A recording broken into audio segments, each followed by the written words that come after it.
Chapter 21. And he looked up and saw the rich putting their gifts into the contribution box.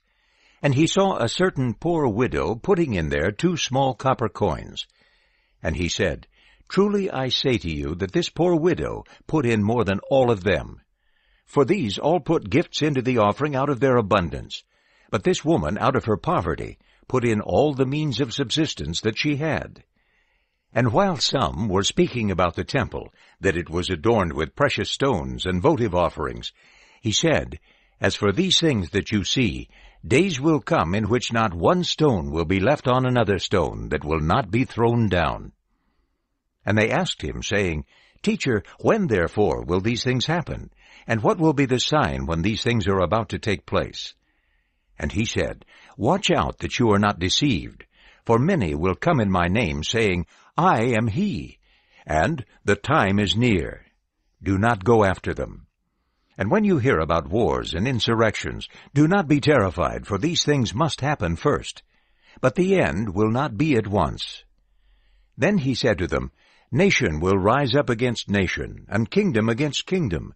There will be great earthquakes and famines and plagues in various places. There will be terrible sights and great signs from heaven.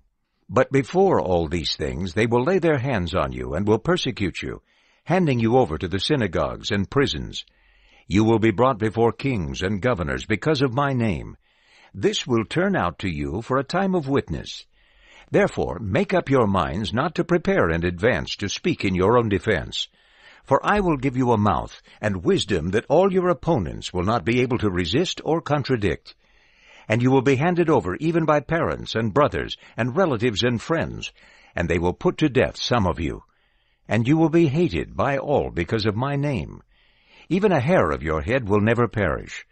By your patient endurance you will gain your lives.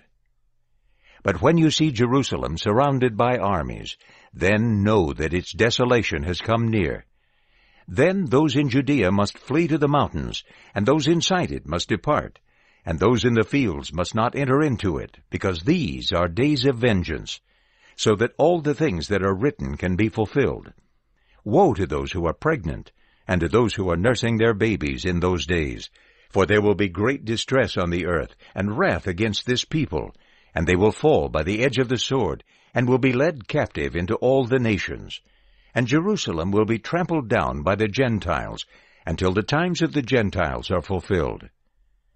And there will be signs in the sun and moon and stars, and on the earth distress of nations in perplexity from the noise of the sea and its surging, people fainting from fear and expectation of what is coming on the inhabited earth, for the powers of the heavens will be shaken.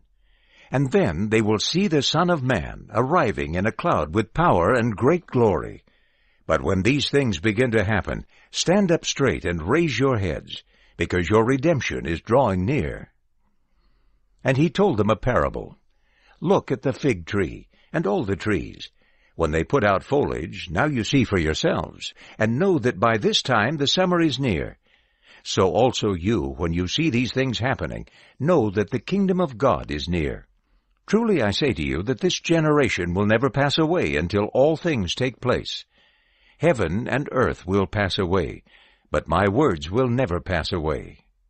But take care for yourselves, lest your hearts are weighed down with dissipation and drunkenness, and the worries of daily life, and that day come upon you suddenly, like a trap.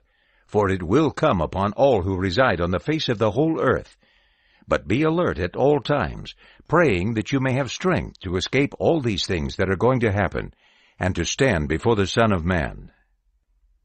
So throughout the days he was teaching in the temple courts, and throughout the nights he was going out and spending the night on the hill that is called the Mount of Olives.